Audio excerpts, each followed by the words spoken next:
दोस्तों नमस्कार। Learning by AP sir YouTube channel में आपका स्वागत है। पीआईबी न्यूज एनालिसिस को शुरू करते हैं।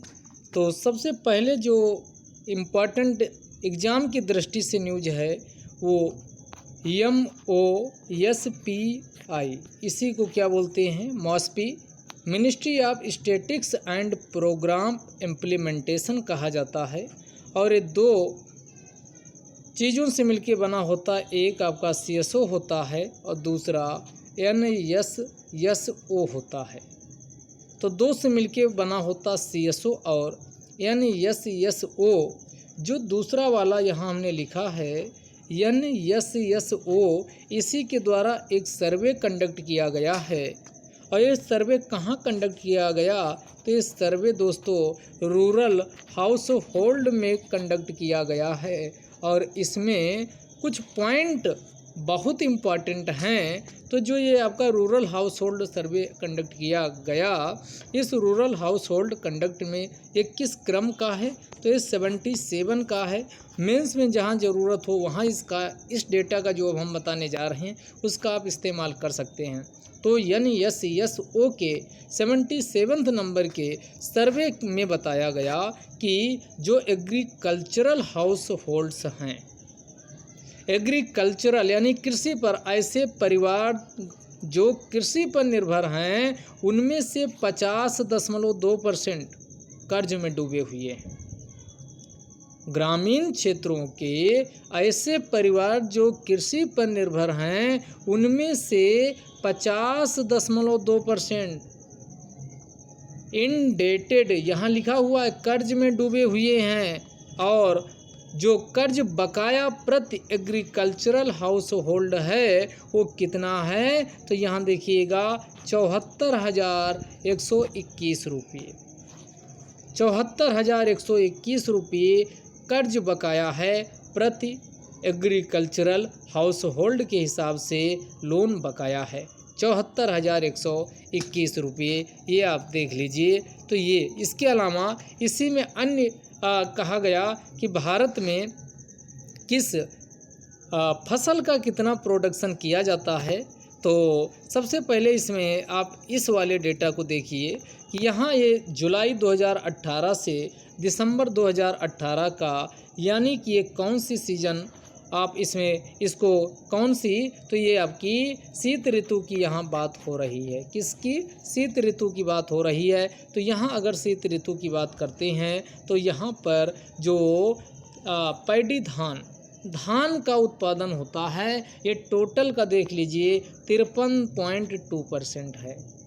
वैसे भी अगर पूछा जाए कि भारत में सर्वाधिक किस फसल का प्रोडक्शन किया जाता है, तो वो भी आपका कौन धान हो जाएगा। 53.2% पैडी यानी धान का उत्पादन किया जाता है। कितना? 35.2% कौन सी फसल है? धान है। इसके अलावा ज्वार का देखोगे तो 3.5% है।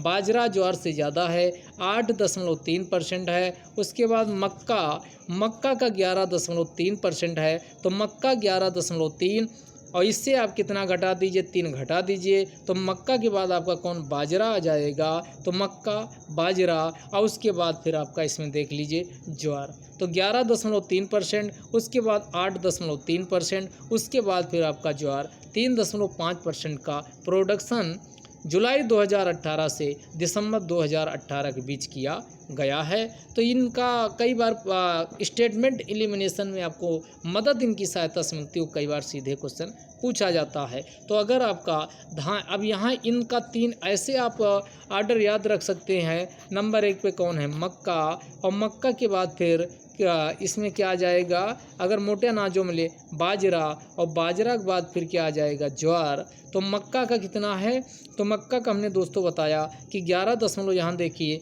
11.3% मक्का है, बाजरा का 8.3% है, और ज्वार का कितना है, तो ये ज्वार का 3.5% है। तो मक्का 11.3%, बाजरा 8.3% और ज्वार 3.5%।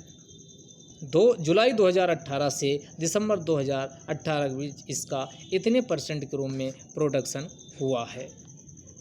टोटल का इतना आपका इसके कल्टीवेटेड एरिया है उसमें ये आता है। तो इसके बाद रागी की देख लीजिए, रागी का 1.6% है, अरहर जिसे तूर कहा जाता है 2.9% है, उड़द का 4.1% है। इस बार आप आईएएस का पेपर उठा के देखिएगा, उसमें ये एरिया वाला एग्रीकल्चर से कंपैरेटिवली कंपेयर करके उसमें पूछा था। तो उड़द का एरिया ये 4.1% है, जो कि अरहर से लगभग 2 गुने से भी ज़्यादा है। उड़द का देखिए 4.1% है, जबकि अरहर का 2.9% है और मूंग का 2.7% है। मूंग का 2.7, अगर इनमें ये 3 प्रमुख दालें होती जिसमें हम कंपेयर करें तो अरहर के 2.9% है, उड़द का ज़्यादा है 4.1% है, मूंग का कितना 2.7% है। तो इसका अरहर की दाल, उसके बाद मूंग की दाल, अब उसके बाद एक बढ़ता क्रम है। तो अरहर का 2 कितना सबसे मूंग के बाद आपका अरहर के बाद फिर उड़द। तो मूंग का 2.7%, उसके बाद अरहर के बाद मूंग आती है और मूंग का 2.7%, उसके बाद आपकी अरहर 2.9% और उसके बाद फिर आपका उड़द 4.1% इसका एरिया इसमें है। शुगर केन की बात करें तो ये 3.5% है। पोटैटो की बात की जाए तो आलू का कितना है तो 1.4% है। उसके बाद एरिया ग्राउंड नट मूंगफली की बात किया जाए तो 2.1% है। कोकोनट की बात किया जाए तो 2% है। सोयाबीन की बात किया जाए तो ये कितना है 6% है। और काटन यानी कपास की बात किया जाए तो कितना है ये 7.2% ये क्रॉप्स है जिसका भारत में प्रोडक्शन किया जाता। और सबसे ज़्यादा जो एरिया आता है वो किसके अंतर्गत आता है, ये आप इसको नोट कर लीजिए। सारे जितना डेटा बताएं 2-3 बार दोहराओगे तो आपका क्या हो जाएगा, याद हो जाएगा। तो जो पैडी धान का है ये 53.2% है। अगर इधर अब दूसरे वाले सीजन की बात की जाए तो उसमें जिसमें आपका गेहूं ये सब आता है। तो अगर गेहूं की इसमें बात की जाए, कहाँ गया, हाँ इस वाले में देखिए जनवरी 2019 से जून 2019 का इसमें डेटा लिया गया। तो इसमें आप देख लीजिए, तो इसमें जो आपका इसमें सबसे ज़्यादा जो यहाँ प्रोडक्शन किया गया वो किसका है, तो ये आपका व्हीट का है, गेहूँ का है 41.2%। तो इसमें आप ऐसे समझिए कि सर्वाधिक जो भारत में ओवरऑल फसल का देखें तो उसमें नंबर 1 पे कौन है, धान है। और धान में पश्चिम बंगाल नंबर 1 पे है। गेहूं में देखा जाए तो उत्तर प्रदेश है, लेकिन प्रति हेक्टेयर जब बात होती है तो प्रति हेक्टेयर के हिसाब से नंबर 1 पे कौन है, तो पंजाब है। नंबर 1 पे पंजाब है। आगे आ जाइए, इसमें बताया गया जो अभी पीछे का हमने सर्वे आपको बता रहे थे, जो सर्वे कंडक्ट किया गया उसमें रूरल एरियाज का जो एग्रीकल्चर में है तो एग्रीकल्चरल हाउस होल्ड कितना है, नॉन एग्रीकल्चरल हाउस होल्ड में कितने लोग लगे हुए हैं और रूरल हाउस होल्ड में कितने लोग लगे हुए हैं। तो यहाँ देख लीजिए जो एग्रीकल्चरल हाउस होल्ड हैं, नॉन एग्रीकल्चरल हाउस होल्ड हैं और रूरल हाउस होल्ड हैं। तो इसमें एसटी 14.2% कृषि गतिविधियों में परिवार लगे हुए हैं। तो एग्रीकल्चरल हाउस होल्ड 14.2% है। और उसके बाद नॉन एग्रीकल्चरल हाउस होल्ड जो एसटी का है वो 10% है और रूरल हाउस होल्ड में 12.3% है। उसके बाद एससी में आइए तो 15.9% है ये आपका एग्रीकल्चरल हाउस होल्ड और नॉन एग्रीकल्चरल हाउस होल्ड 28.4% है। उसके बाद जो रूरल हाउस होल्ड है एससी का वो 21.6% है।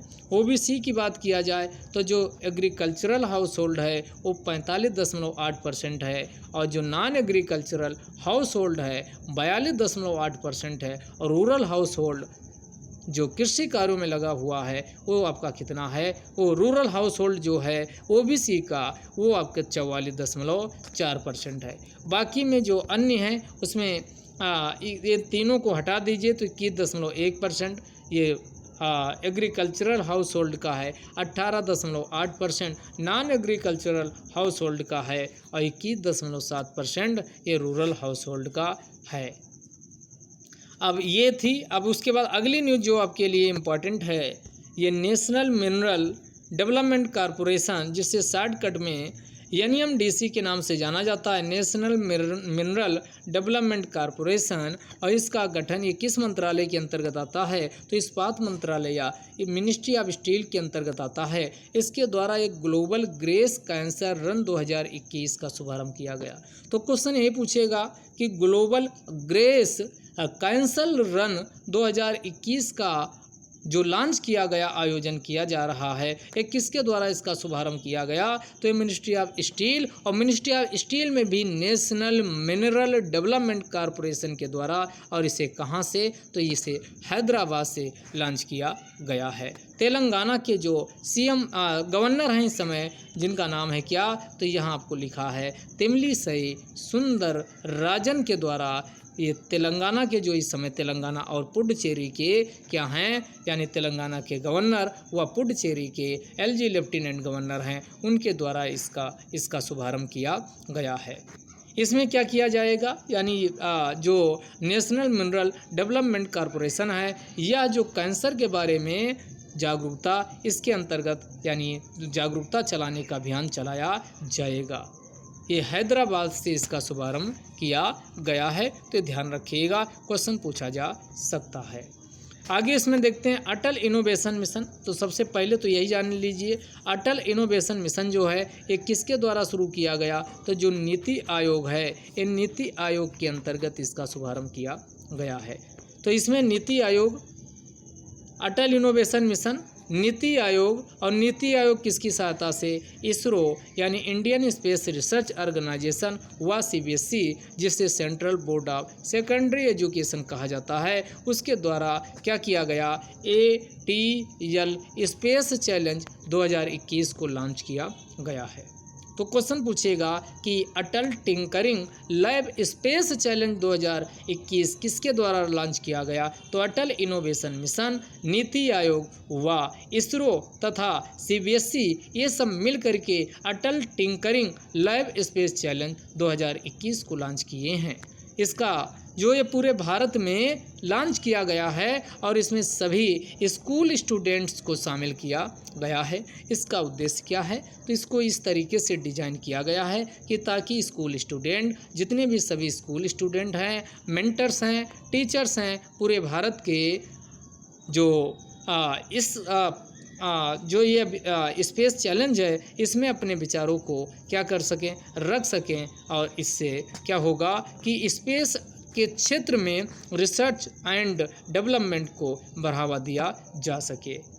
तो इसमें जो स्टूडेंट को शामिल किया जाएगा वो क्लास 6 से लेकर क्लास 12 यानी 6 से लेकर 12 तक के स्टूडेंट को क्या किया गया है? इसमें शामिल किए जाने का निश्चय लिया गया है। इसमें शामिल किया जाएगा।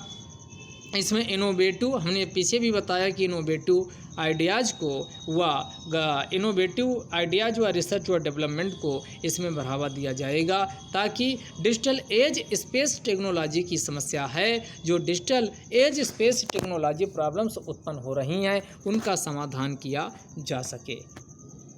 अब ये क्यों इम्पॉर्टेंट है? क्योंकि अटल टिंकरिंग लैब स्पेस चैलेंज, इसे जो वर्ल्ड स्पेस वीक 2021 में विश्व अंतरिक्ष सप्ताह मनाया जा रहा, उसके साथ भी इसको मर्ज किया गया, एलाइन किया गया है। और वर्ल्ड स्पेस वीक जो 2021 है, विश्व अंतरिक्ष सप्ताह, इसे कब से? 4 अक्टूबर से लेकर के 10 अक्टूबर को हर साल मनाया जाता है। और इसमें जो वैश्विक स्तर पर स्पेस साइंस, अंतरिक्ष विज्ञान व टेक्नोलॉजी प्रौद्योगिकी के क्षेत्र में जो कंट्रीब्यूशन है, उसको भी प्रदर्शित किया जाता है। तो इसमें पूछा जा सकता है कि ये किसके द्वारा ये लॉन्च किया गया, इसका उद्देश्य क्या है, और आपका इसके बारे में क्वेश्चन आपके एग्जाम में आ सकता है। अगला जो इम्पोर्टेंट न्यूज है, इस Sardar Iqbal Singh Lalpura takes charge as the chairman national commission for minorities. National commission for minorities यानी अल्पसंख्यक मामलों का जो मंत्रालय है, राष्ट्रीय आयोग, नेशनल कमीशन फॉर मिनोरिटीज, राष्ट्रीय अल्पसंख्यक आयोग। राष्ट्रीय अल्पसंख्यक आयोग के अध्यक्ष कौन बनाए गए? सरदार इकबाल सिंह लालपुरा। देख लीजिए, इनको नियुक्त किया गया है। तो ये जो अल्पसंख्यक राष्ट्रीय अल्पसंख्यक जो मंत्रालय वो आयोग है, यह एक कॉन्स्टिट्यूशनल बॉडी नहीं है, ध्यान रखिएगा। संवैधानिक आयोग नहीं है, बल्कि एक कैसा आयोग है, ए स्टैट्यूटरी आयोग है, सांविधिक आयोग है। इसका गठन संसद के पार्लियामेंट के अधिनियम से किया गया है। तो इस प्रकार किसी संविधान के अनुच्छेद में इसका उल्लेख नहीं किया गया है। तो ये एक प्रकार का स्टैट्यूटरी आयोग है। जबकि SC व ST आयोग सांविधिक वो संवैधानिक आयोग है, जिनका उल्लेख आप SC ST आयोग की बात करोगे तो SC आयोग का उल्लेख 338 में किया गया और ST आयोग का इसका उल्लेख 338A में किया गया। पहले दोनों एक में थे, लेकिन इसमें संविधान संशोधन किया गया और संविधान संशोधन करके दोनों को क्या कर दिया गया, अलग कर दिया गया है। ये 89वां संविधान संशोधन है और 89वें संविधान संशोधन से ST व ST कमीशन को अलग किया गया 2003 में। इसके पहले दोनों SC व ST यानी दोनों आयोग एक में आते थे। तो SC व ST आयोग तो कौन से हैं, यानी संवैधानिक आयोग हैं, लेकिन राष्ट्रीय अल्पसंख्यक आयोग, महिला आयोग, मानवाधिकार आयोग, ये सब स्टैट्यूटरी बॉडी हैं, सांविधिक निकाय हैं। अगला MSME टूल रूम हैदराबाद, जो हैदराबाद है, यानी MSME टूल रूम जिसका नाम है CITD हैदराबाद, यह पेटेंट फॉर अनार फायरवर्क्स यानी मेकिंग मशीन, इसको पेटेंट प्रदान किया गया है। जो आतिशबाजी होती है उसमें अनार जो छुड़ाए जाते हैं उसके लिए एक मशीन विकसित किया था, जिसको पेटेंट दिया गया और यह आत्मनिर्भर भारत व इंडस्ट्रियल सेफ्टी औद्योगिक सुरक्षा की दृष्टि से एक प्रमुख कदम बताया गया। तो ये पूछ सकता है कि MSME टूल रूम हैदराबाद ये किसको ये दिया गया, तो MSME टूल रूम हैदराबाद और ये किसके अंतर्गत आता, central institute of tool design जो CITD है, CITD के अंतर्गत कौन है, MSME टूल रूम जो CITD है, जिसका नाम है central institute of tool design, इसको अनार बनाने के लिए ऑटोमेटेड ये मशीन इन्होंने बनाया है, जिसके माध्यम से अनार का जो अनार है, अनार को बनाया जा सकता, जो फायर अनार का मतलब यहाँ खाने वाला अनार नहीं, यहाँ जो आतिशबाजी में अनार का प्रयोग किया जाता है उसके लिए इनको पेटेंट प्रदान किया गया है। तो आपसे ये पूछा जा सकता है।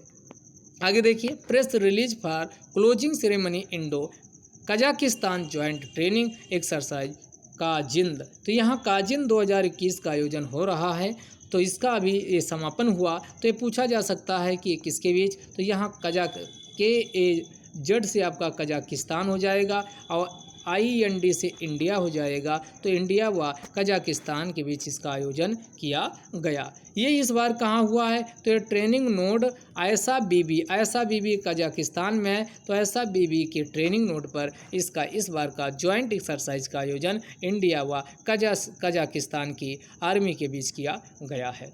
इसके बाद अगला जो इम्पॉर्टेंट न्यूज है, ये आपका पोषण अभियान को लेकर के है। तो पोषण अभियान को लेकर के कई न्यूज़ इसमें इस समय चर्चा में चल रही है। पोषण सप्ताह मनाया जा रहा, पोषण माह मनाया जा रहा, लेकिन उससे ज़रूरी है कि पोषण अभियान ये फ्लैगशिप प्रोग्राम है। फ्लैगशिप प्रोग्राम ये भारत सरकार के द्वारा कब लॉन्च किया गया था, तो यहाँ आपको डेट दिख रही होगी 8 मार्च को ही। क्योंकि 8 मार्च को अंतर्राष्ट्रीय महिला दिवस मनाया जाता है। तो 8 मार्च 2018 को इसे झुंझुनू राजस्थान, यहाँ लिखा भी इंटरनेशनल वुमेंस डे, अंतर्राष्ट्रीय महिला दिवस के अवसर पर राजस्थान के झुंझुनू से 8 मार्च 2018 को माननीय प्रधानमंत्री मोदी जी के द्वारा इसे लॉन्च किया गया था। और इसके अंतर्गत क्या किया जाएगा, यानी जो न्यूट्रिशनल आउटकम है बच्चों में, एडोलिसेंट गर्ल्स में, जो एडोलिसेंट गर्ल्स हैं और उसके बाद प्रेग्नेंट वुमेन है, गर्भवती महिलाएं, वह दूध पिलाती हुई लैक्टेटिंग मदर्स में जो न्यूट्रिशनल आउटकम है, पोषण स्तर है, उसको बढ़ाने का प्रयास किया जाएगा। तो यहाँ पोषण की फुल फॉर्म क्या है ये भी पूछा जा सकता। तो ये P से हो जाएगा प्राइम मिनिस्टर, O से हो जाएगा ओवर अर्चिंग, S से हो जाएगा स्कीम फॉर, और H से हो जाएगा होलिस्टिक, और N से हो जाएगा न्यूट्रिशन।